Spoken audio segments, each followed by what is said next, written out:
Throughout the years of being a broadcast journalist, I stay true to my principles and stand for the truth.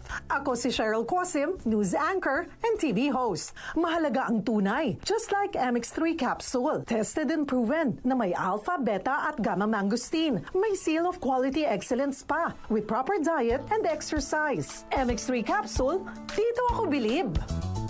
Mahalagang paalala, ang MX3 capsule ay hindi gamot at hindi dapat gamiting panggamot sa anumang uri ng sakit. MX3, tested and proven with alpha, beta, at gamma mangosteen. Goodbye to me, Masyad.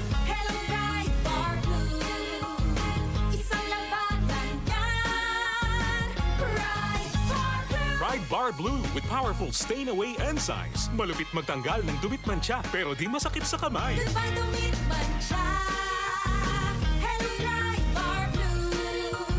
Isang labanan yan. As tested ang cotton and polycotton. Sa mancha, malupit. Sa kamay mo, mabait. Pride Bar Blue. Manufactured by ACS Manufacturing Corporation. ISO certified. World-class quality. ACS. Kung ikaw ay edad 50 pataas katulad ko, may mataas na ang risk ng panlalabo ng paningin. Mas challenging ang pang-araw-araw na gawain tulad ng pagbabasa, pagsusulat, at pagmamaneho.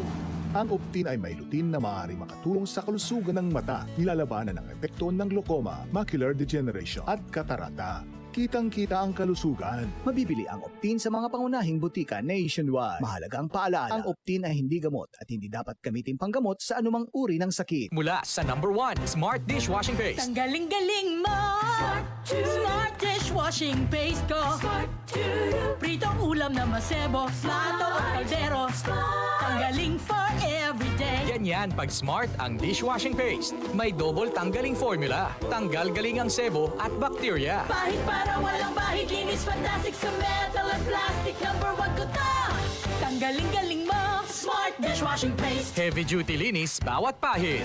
Smart Dishwashing Paste. Manufactured by ACS Manufacturing Corporation. ISO certified. World-class quality. ACS.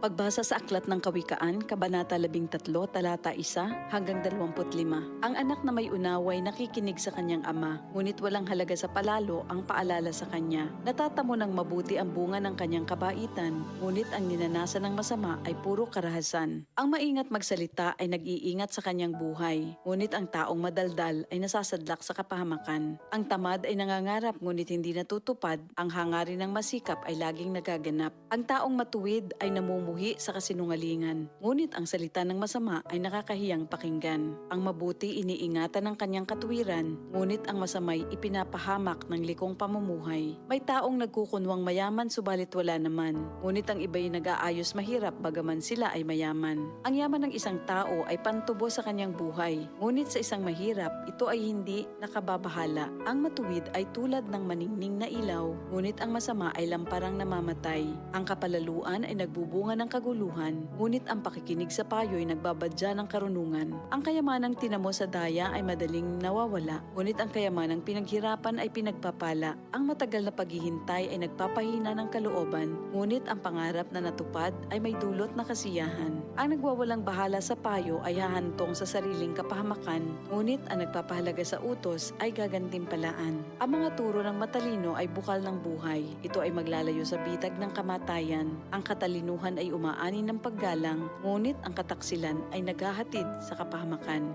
Ang katalinuhan ng isang tao ay nakikita sa kanyang gawa. Sa kilos ay nakikilala ang taong walang unawa. Ang masamang tagapagbalita ay lumilikha ng kaguluhan, ngunit ang mabuting tagapamagitan ay lumulutas ng alitan. Kahihiyan ng kasasadlakan ng hindi nakikinig sa saway, ngunit ang tumatanggap ng payo ay mag-aani ng karangalan. Ang pangarap na natupad ay may dulot na ligaya, ngunit ayaw iwan ng masama ang kasamaan niya. Ang nakikisama sa may unawa ay magiging matalino, ngunit ang kasama ng mangmang ay masusuong sa gulo. Ang hinaharap ng masama ay kahirapan sa buhay, ngunit sagana ang pagpapalang sa matuwid ay naghihintay. Ang matuwid ay nag-iiwan ng pamana hanggang sa kaapu-apuhan, at sa matuwid na uuwi ang naipon ng isang makasalanan. Ang bukid ng mahihirap may pangakong kasaganaan, ngunit ito'y nasasayang dahil sa kawalan ng katarungan. Mapagmahal na magulang, anak ay dinidisiplina. Anak na di napapalo, di mahal ng magulang. Ang matuwid ay sagana sa lahat ng kailangan, ngunit ang masama ay palagi namang nagkukulang. Ito ang salita ng Diyos.